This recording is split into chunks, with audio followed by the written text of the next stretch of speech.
A reading from the book of Genesis, chapter 2.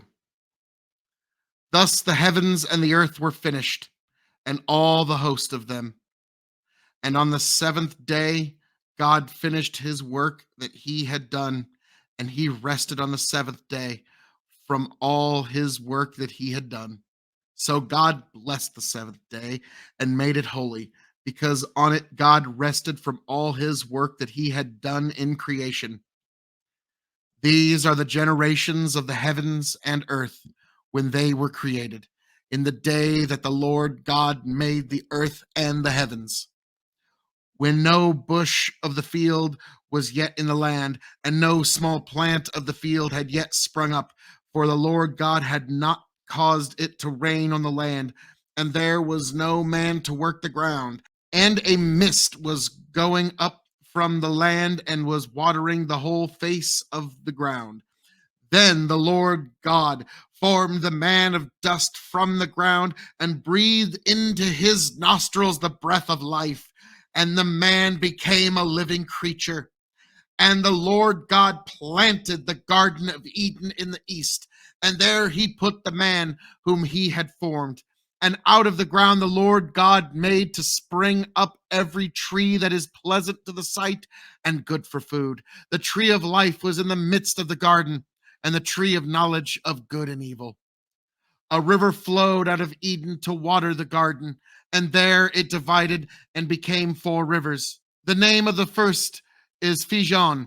It is the one that flowed around the whole land of Halvia, where there is gold, and the gold of that land is good. Bedlam and Onyx stone are there. The name of the second river is the Gihon. It is the one flowed around the whole land of Cush. And the name of the third river is the Tigris, which flows east of Assyria. And the fourth river is the Euphrates. The Lord God took the man and put him in the Garden of Eden to work it and keep it. And the Lord God commanded the man, saying, You may surely eat of every tree of the garden, but the tree of the knowledge of good and evil you shall not eat. For in the day that you eat of it, you shall surely die. Then the Lord God said, It is not good that the man should be alone. I will make him a helper fit for him. Now out of the ground the Lord God had formed every beast of the field and every bird of the heavens, brought them to the man to see what he would call them. And whatever the man called every living creature, that was its name. The man gave names to all livestock and to the birds of the heavens and to every beast of the field.